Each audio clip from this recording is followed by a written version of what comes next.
Hi there, it's Mrs. James at the Overland Garden CLC, and I'm going to tell you about a project that I'm going to do with our students for the next several weeks. And the project is called The Power of Positivity. And so what I've done is that I have purchased two plants. I have plant P and also plant N. And so I'm going to have the students every day come and water both plants.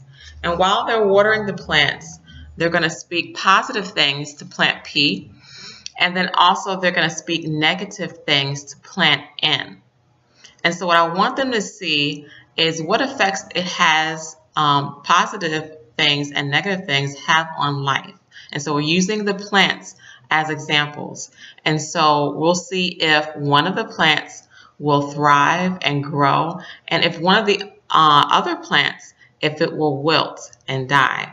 But I'm trying to show the students that they have power, and they have power and positivity. And they have power, they can use their power for good or for bad, because they also can use negativity.